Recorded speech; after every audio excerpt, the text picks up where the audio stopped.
COVID-19 and wildfires. This group was previously known as the COVID-19 Statewide Homeless Population Task Force, and we just recently changed the name. I work as a housing integrator on homeless policy and do a lot of community engagement for the Public Affairs Division at UnhousedNetwork. This effort is led, it's a statewide effort, and so this also includes our partners at the Oregon Health Authority and the Department of Human Services.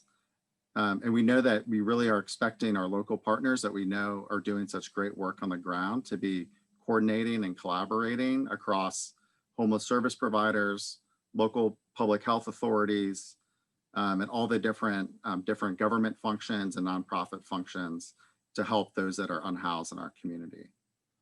And so I just wanted to once again sort of show you the webpage that we have set up, just so that you all know where you can find different guidance and information about this group. And so JC's going to take you all through the website real quick, so you can start at the oregon.gov/OHCS webpage. Good morning, everyone. And I will be sure to link or grab the links and throw them in the chat too, so you guys can save them here. But on your screen, you'll be able to see the OHCS main homepage. And from this page, I would like to direct everyone to the About Us on the top. If you click the About Us home tab, it's the easiest way to find our advisory committees. And this is part of those advisory committees. So from the About Us page, if you scroll down, here's where you'll find the advisory committee link. And here's all of those really important committees and task force that we have. Right here is Connor's Unhoused Response Network link. And then all the other ones, including the Disaster Housing Task Force, which is another one that we get a lot of questions about. So you just go ahead and open this collapsible table right here and then visit the network page. It will take you to this main page right here. Underneath here is where you'll list, we have all of the information over the last 18 meetings, to include summaries, and then also the recordings for all of our in focus sessions. And again, I will go ahead and include this link in our chat right now. Great, thank you, JC, for sharing that. So there's a lot going on. We have a packed agenda, so I'm just going to kind of quickly go through kind of summarize what we're going to be talking about today, and then hand it off to our next speaker. So we're going to have Megan Loeb with the Oregon Community Foundation. She's got some really exciting news. There was an e-board meeting last Friday, so she's going to be sharing some updates on Project Turnkey, which you all have been part of that process. I believe this is the third, maybe fourth time that Megan's been able to give an update. So that's really exciting. And then also, then we're going to go into, I sent out some questions. And so we're going to have a little presentation, really Q&A with Sam Kenny from the homeless service section, Orion and Niti, who are, I'll just say EPIs because I'm really bad at saying epidemiologists, although it sounds like I just got it right. And they work at the Oregon Health Authority, and they are crafting some different guidance. And then as well, we did send out the some interim guidance that they had put out in August. And so we shared that in the email with the agenda. So you all should have that in front of you. If not, we'll also put that link in there as well. And then we'll move on to regional updates. So as you all know, we have sort of created this term of art, which is a local designated point of contact. And so we get updates from local communities across the different HUD continuum of care regions. So looking forward to those updates. And then we'll have some state agency updates. So we'll be talking about the e-board. So Nicole will be talking more in depth about that. And then also about homeless service section winter shelter investments. And there's a lot happening in that as well. And then we'll get some updates, some other updates from OHA and DHS, where we'll have Anna Feigum. I know she'll be providing an update related to some disaster recovery efforts related to wildfires. And then we'll end with Melanie Zamara, who is a contractor with HUD's Special Needs Assistance Programs, the SNAPS office, which, as you know, funds lots of different programs across the country for homeless services. So that will be our agenda for today. And I think that'll take us the full time. If it takes us quicker, we will end the meeting quicker than we'll take it as long as we need to. So with that, I'd like to pass it on to Megan. And Megan, I don't know if you have any items to share, but if you want to share your screen, you're more than happy to do that. So Megan. Thank you. Thanks so much, Connor. I appreciate being back with all of you, and I hope that it is okay that I share my screen. Let's see if I can actually do it. Sometimes it works and sometimes it doesn't, but let me know if you're seeing my screen. Yes, Hopefully we you see are. your screen, Megan. Okay, wonderful. Well, while you're seeing my screen, I may not be able to see the chat. So if you have questions, please do feel free to shout them out. But I am really glad to be back with all of you today for an update on Project Turnkey. As Connor mentioned, I think this group is really familiar with the concept. So I'm not going to spend very much time on what the initial concept is, but I'm here with an update and an opportunity for many of you, hopefully, to help us realize this concept into an actual implementation in the state of Oregon.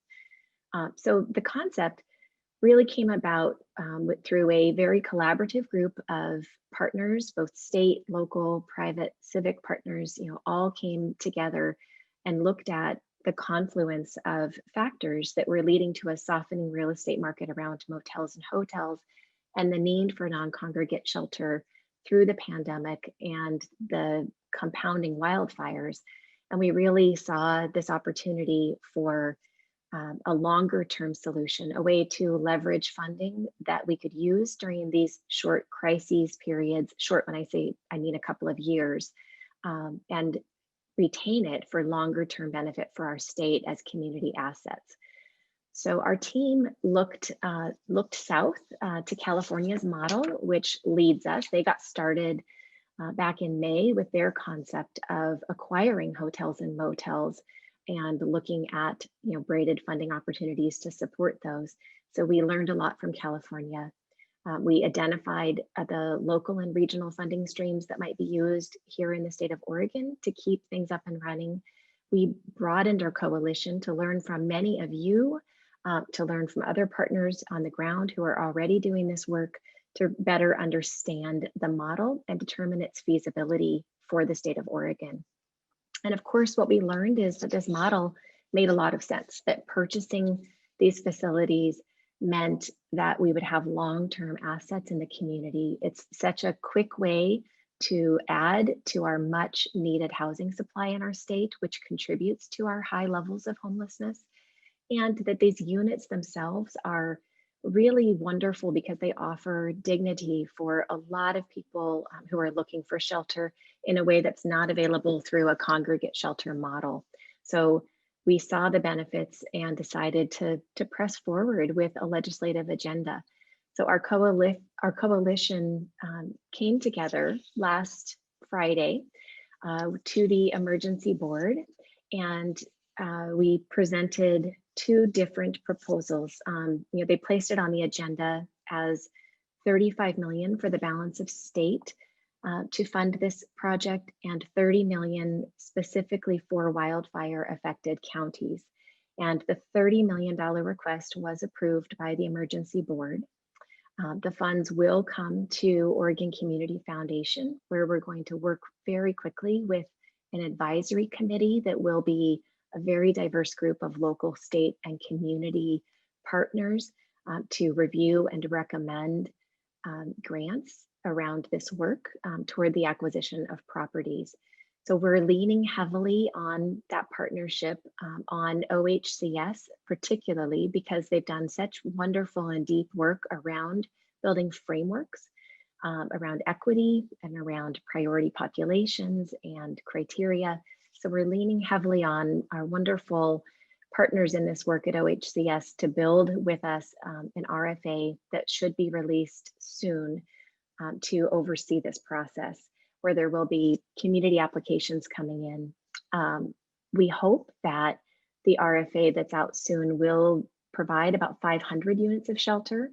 The eligible regions are fire-affected counties in the state of Oregon, and we really want to see an equitable geographic distribution of funding. And the eligible entities who can apply are cities, counties, housing authorities, tribal communities, nonprofit organizations, and perhaps co-applicants from 2 or more of those entities.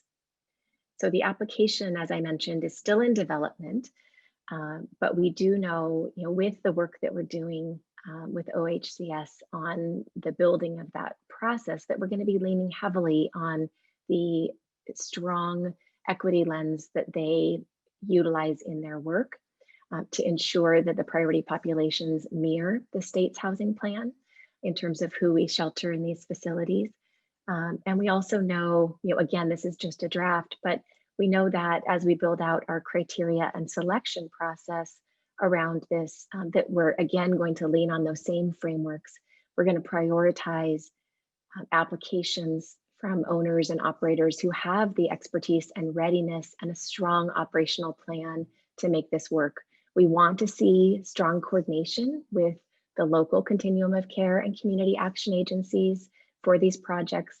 And we really also want to see defined partnerships with supportive services and specifically with culturally specific organizations in the community to support those who are disproportionately impacted by need for shelter, by housing instability.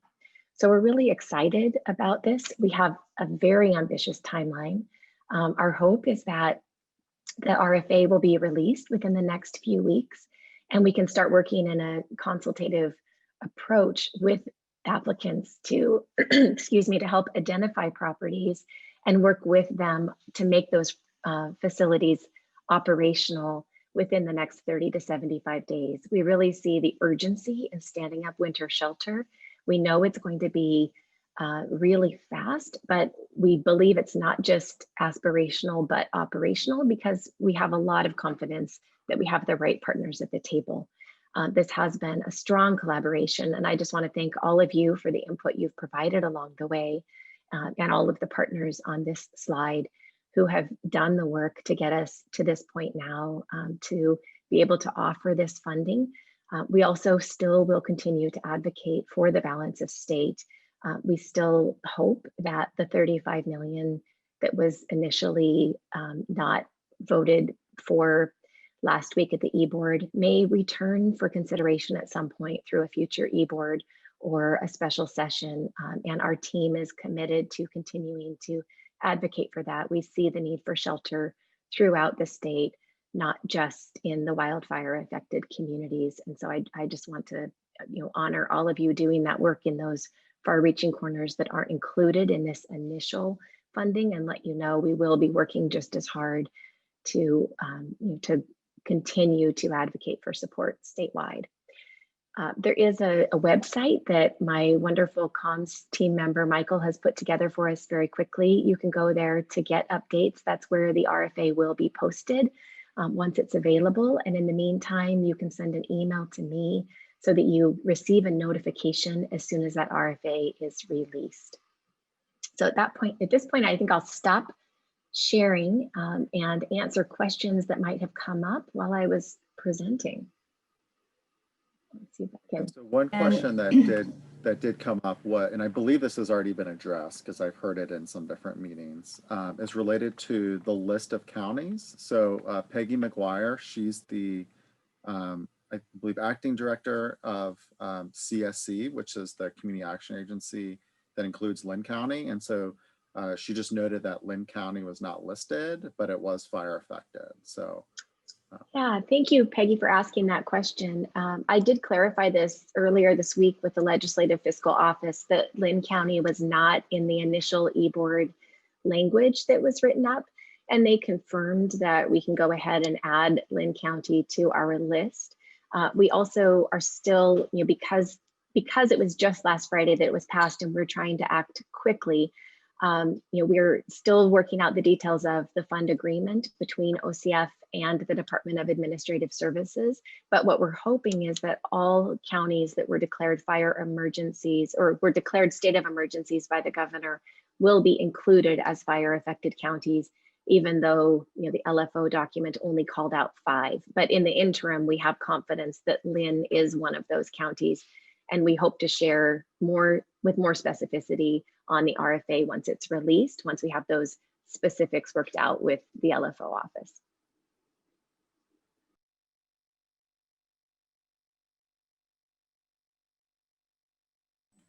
All right, do we have any more questions for Megan? We'll also send the link in a follow-up email, as well as we'll put it in the body of the chat here so that folks can check that out. One quick question, Megan. So are you anticipating that a lot of updates are going to be going to that webpage? So when the RFP is available and all that, that's where people should sort of stay tuned there? Yeah, I think that website is probably the primary place where we will be sharing that information. But Connor, I hope we also will be sharing it through emails to you that you can distribute to this group of people. And we also hope to do some social media and sharing so that once it is available, because it will only be open for a short window of time, we want as many applicants as possible who are ready and are interested in this model to have the chance to apply and put together a proposal. So I hope we'll share it more broadly as well, but that website will certainly be the place. And if you send me an email, I'll put you on our list so that you receive notification too. Excellent. Yeah, Megan, we will definitely continue sending out updates through this vehicle as well. So great. Well, thanks so much for that update. If anyone else has a question, feel free to put in the chat. Otherwise, we'll move to the next part of the agenda.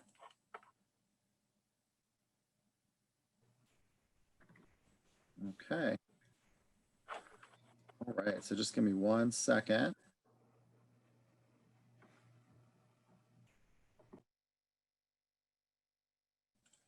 Okay. Hey, Sam. How's it going? Good. All right. So now we're going to move to the next part of our agenda, which is ensuring shelters and homeless service providers are prepared for COVID-19. So we all know that the winter season, for some of us, it started last weekend.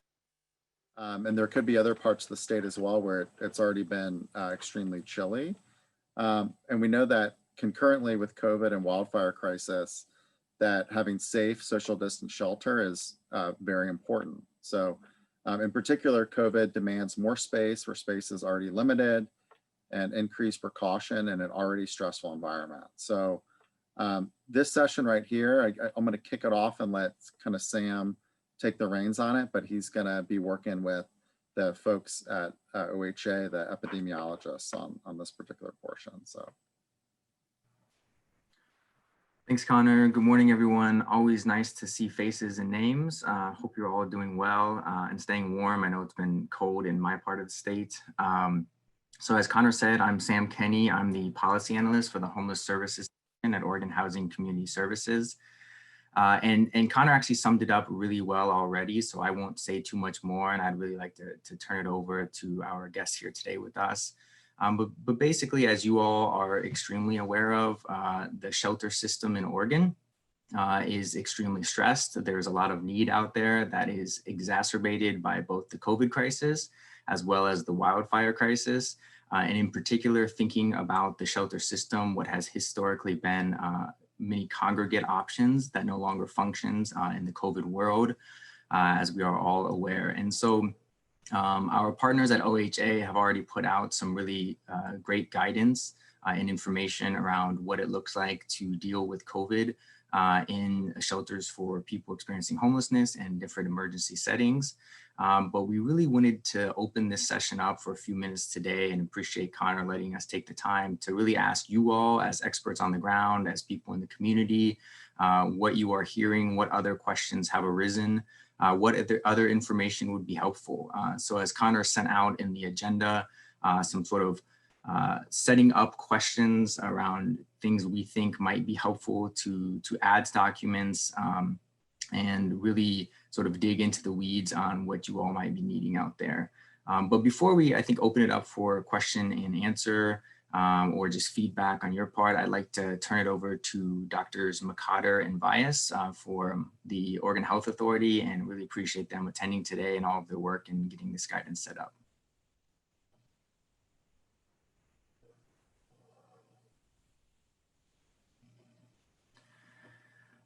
Orion, I don't think, I can't hear you at least. How about this? Yeah, that's perfect, thanks. Okay. So first of all, not a doctor, but an epidemiologist. Yeah, really, new to this group. I know you guys are doing a lot of really important work for our unhoused population. And, I'm coming to meet with you and kind of just start some of this conversation and realize it's coming late. Do have a lot of experience with disease transmission, breaking outbreak transmission, and kind of adapting for those. And as Sam mentioned, and as Connor has had posted, we did draft some guidance specific to OHA back in August that has been up. And we're also working on developing some infection prevention tools or checklists that could be used in shelters. Niti Vas, that's here with me, a colleague, has a big history of infection prevention and experience in that realm. So we really kind of wanted to open this up to you guys to hear what sort of resources you need before we start down a path of creating other tools that may or may not really have any use for you guys. And really just wanted to hear directly from you, what are the sorts of questions that you're getting? I realize that there's a lot of challenges with this, as mentioned, that these are by nature congregate settings, and have been doing a lot of work, with our correctional facilities, which are in a similar state where they're not able to get away from that congregate setting.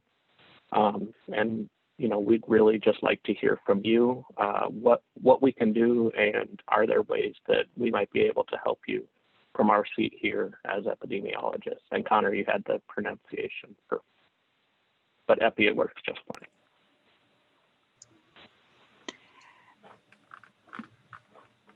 Yeah, hi, this is Nidhi. I would just like to add that, Oriana and me were discussing that we don't want to reinvent things for you guys and just give you something new and it was like, here you go, this is what you need to use. That's not the intention. The intention is to understand how you already function and what guidance or what materials you have for support, and then, just hopefully make it easier and better for you to function in this day and times, because as you guys know, the situation is a little different from usual. So we're looking forward to knowing what are your thoughts about or your needs and how we can support you with that.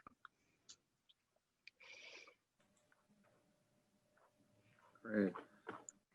So I think one thing that might be helpful is we definitely have sent out the guidance that came out in August, but I was thinking maybe if you all just want to kind of quickly kind of scan through that might help kind of tease up some different questions for people too, if folks don't have any comments just offhand.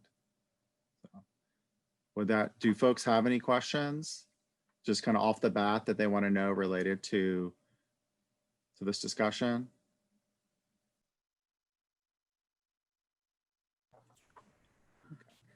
Hey, Sam, would you be able to share your screen and possibly have the epidemiologist sort of just quickly go through the shelter guidance? Yeah, absolutely. I will set that up right now.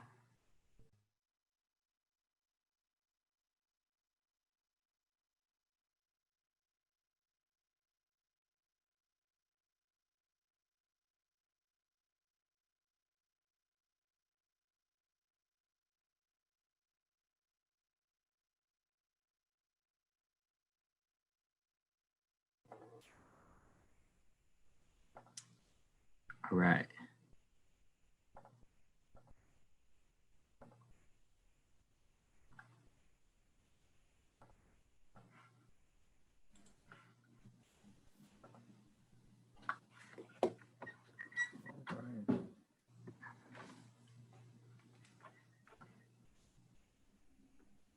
All right. Orion, are you able to just, just kind of quickly, just kind of let people know what's in here and what some of the key components are?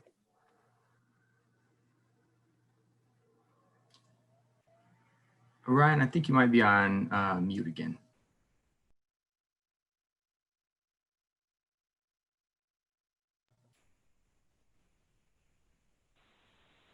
How about that? There we go. All right, I'm back. Yeah, I think, really one of the key components of this is that an understanding of how challenging the prevention measures and, preventing disease such as this, that's an airborne transmission in this setting is really going to be.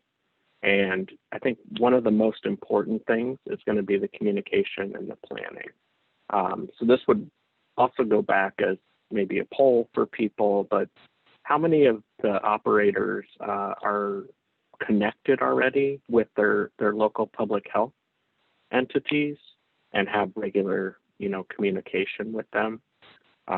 This is going to be the best and easiest place to go for immediate resource, and when you have issues and concerns to reach out to. So I know there certainly is a lot of that communication going on in certain areas, but may not be throughout the state and in every entity.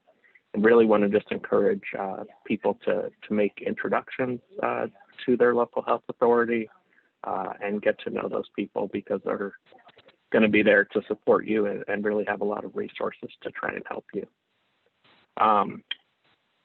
Next is really kind of forward thinking and planning for when you may have a case of COVID or someone that just has some respiratory disease. We're also heading now into what is often called influenza season, but that's a whole host of other respiratory viruses other than just influenza.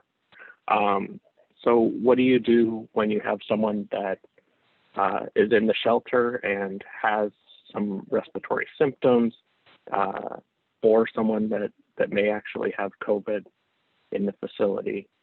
Really trying to make sure that you have a plan in place, either to send that person somewhere safe that they can safely isolate, or exclude them within your facility, but certainly not turning that person out to the streets, even though, there's certainly the idea and the desire to protect, the other individuals there, but really getting that person separated from the other residents at the time and making sure that they're placed somewhere safe. And then, making sure that they have a line to get testing, which is another thing that would really like to find out what your plans are and how you thought through that to this point.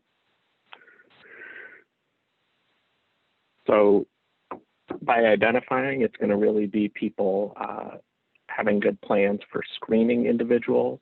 So this would be anyone coming into the facility, anyone presenting with new respiratory symptoms, and then helping that person, to protect the others in there.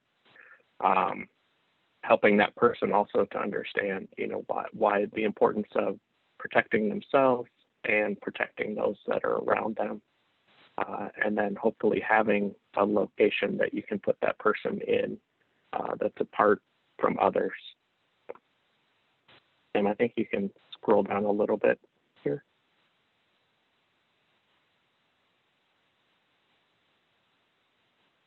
So really kind of working then with your, what we call the local public health authority or your local public health department in the county that can help you with testing.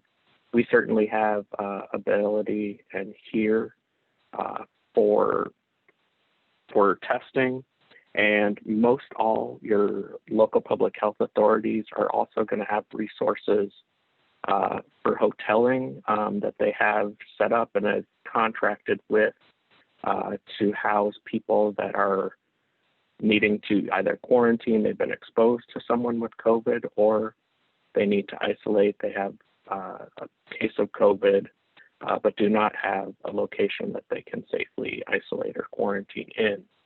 So again, making that connection to your local public health authority and keeping those lines of communication open.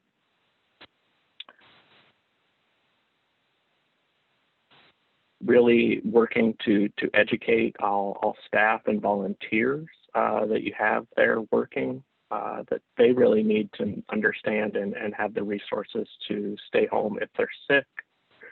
Even some of these minor illnesses where people feel like they could muscle through it, you know, that's how a lot of this is spreading, and really an important thing to talk to them about. Making sure that, you know, they have the resources for hand hygiene there, that masks are offered, that those masks also end up being cleaned, and then that these sick staff and volunteer also have means to get tested, either through a provider if they have one, or working with your local public health authority to find another testing location. And then we go through in this guidance just some guidance on ways that you can structure the shelter and the facility to really try and protect people as best as we are able to, making sure that you're able to allow people physical distancing in those common areas, making sure that you either put rotating staff so you don't have overcrowding in there, some different environmental or structural things that you can do to prevent people from getting too close in those, and certainly having lots of opportunity for some of our basic prevention measures, which is really the hand hygiene and making sure that people are able to wear cloth masks, especially in this facility. Regular cleaning of the facility, whether that's by volunteers and staff, or if you have a cleaning staff that comes through, making sure that these are products that are EPA registered for coronavirus and appropriately. And then a lot of this is some of the hardest work is really the behavioral changes, you know, covering coughs and sneezes, wearing a mask as the governor's declaration guides, and hand hygiene. And then, so there are things that obviously operators can do, making, you know, the tools for hand hygiene available, potentially offering the masks and having those available, but also having education and awareness for those. So, you know, some clear, easy guidance, signs up just to remind people would be really important here.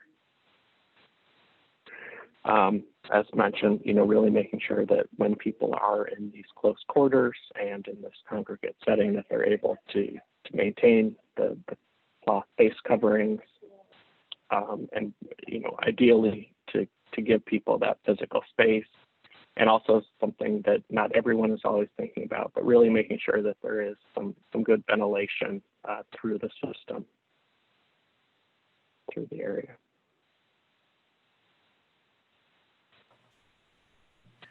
Ryan, And I'm sorry, go ahead. yeah, no, that's fine. And down here, just some different guidance that is out there that really recommend and want to make that aware, you know, everyone aware of that information. But sure thing, please let me know.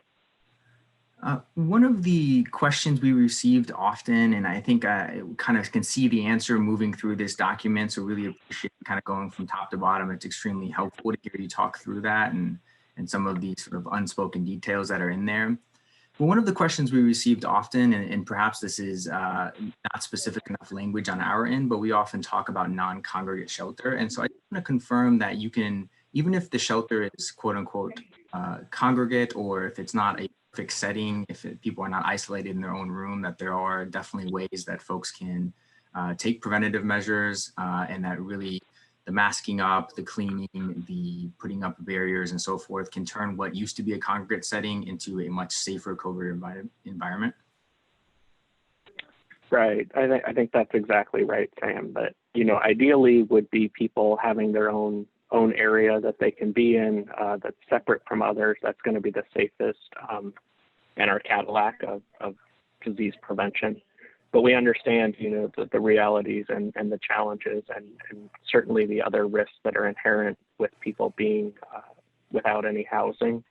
And so, our guidance here in this document anyway is really going through what are some of the ways that you can make that congregate setting as safe as possible. And, as we're studying the current science and everything new that is happening, we're trying to find even better ways to help prevent disease transmission when people aren't able to get out of those congregate settings.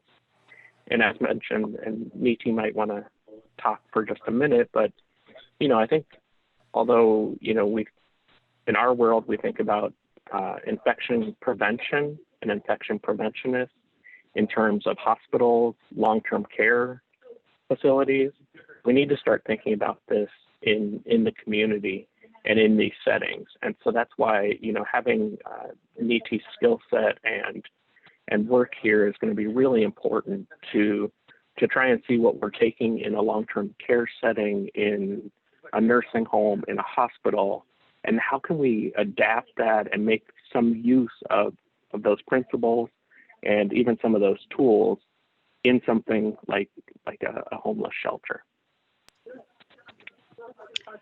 Yeah, Niti, yeah, thank you, Ryan, for saying that. And the whole concept of prevention is to stop something from happening before it actually does. And this is we've all seen the impact of this illness, and I think the whole point of prevention is anticipating what might happen and what your needs are, and thinking about that beforehand. And we've created I keep talking about checklists, but what you don't see, you don't remember, or you don't follow through. So if you have a checklist that tells you right from the start, this is what you need to know as soon as you enter the door, and aligning that with what are the needs of the specific facility, and using that as a tool is going to be very essential and very important in fighting this illness and preventing it from getting in our facilities. So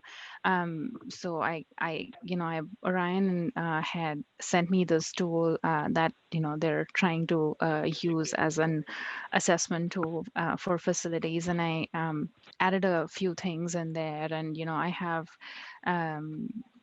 and I think it's also important to know what works and what doesn't. And I'll just give you a very simple example. Like we talk about disinfectants all the time, but you have to use a disinfectant that works against the virus. If I use anything else, it won't work.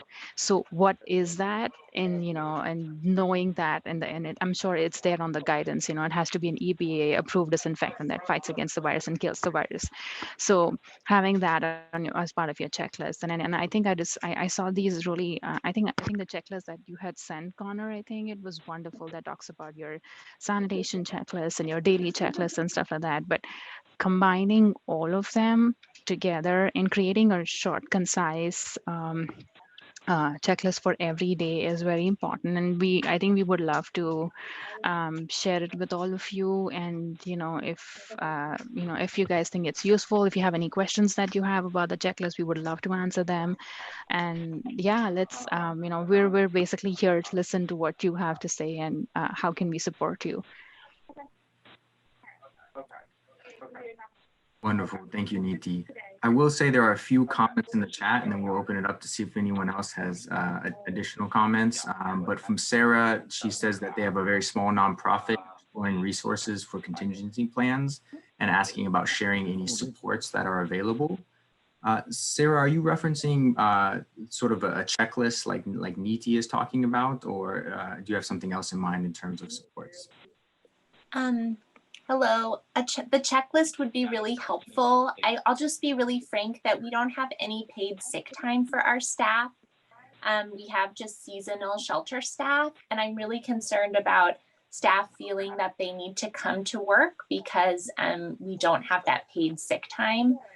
So we're struggling in that area. And if there's anything the epidemiologists or others can share around that, I'd really love to hear some supports.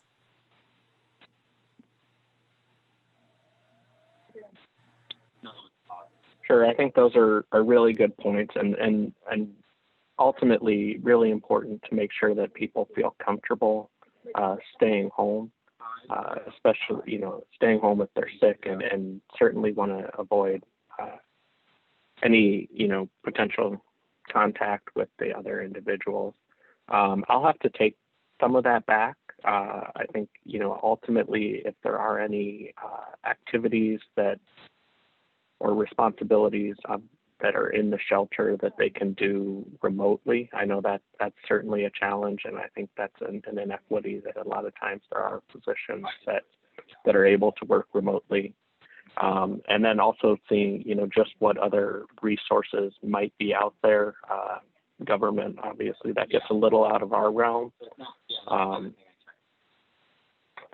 But certainly kind of work with our partners here at OHA and see what other resources there might be for people to do that. But I think having a strong policy in place so that your staff do feel comfortable letting you know that they're not going to hide those symptoms and really would want to stay home, but then certainly making sure that they have the resources and means to do that successfully is the bigger challenge.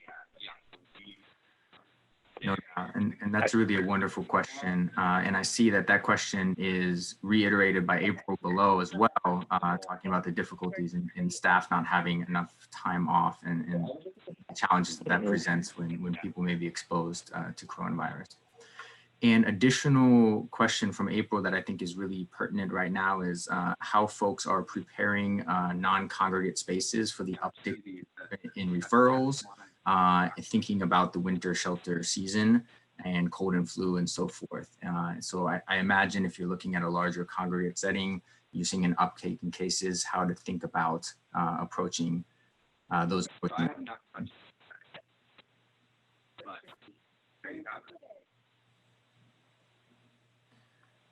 So thank you for that. I also saw the comment from April that it's, or was that?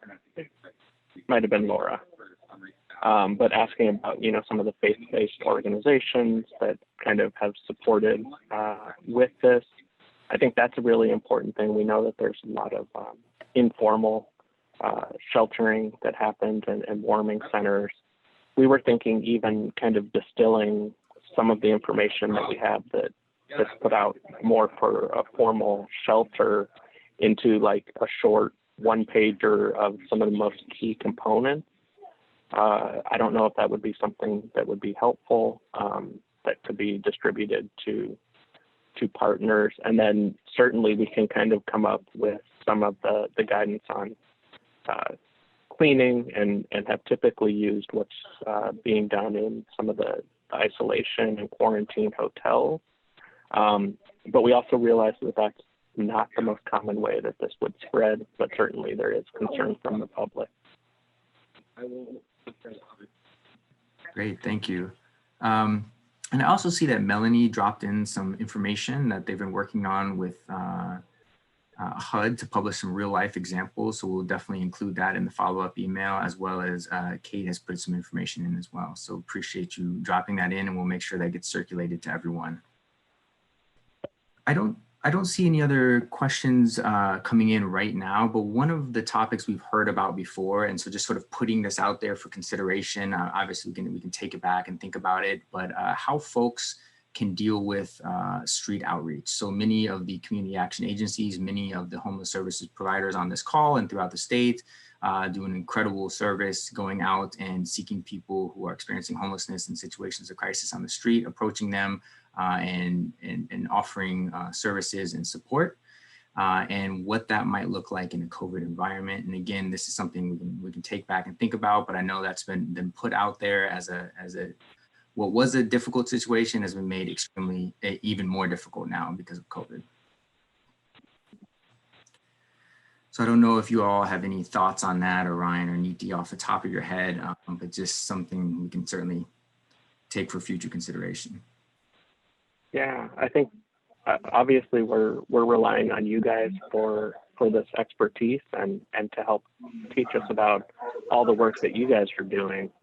I think with the street outreach, it's going to really come down to having good education and training to those staff that are out there, and then also equipping them to effectively communicate what the risk is, to the people that they're communicating with and trying to help and work with out there. And a lot of that's going to come down to our most basic infection prevention.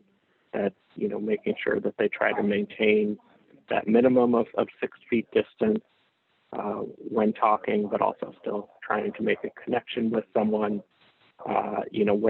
Wearing a cloth face covering, offering them to the clients that they come across if those people don't have them, and also making sure that they're offering the hand hygiene tools and resources.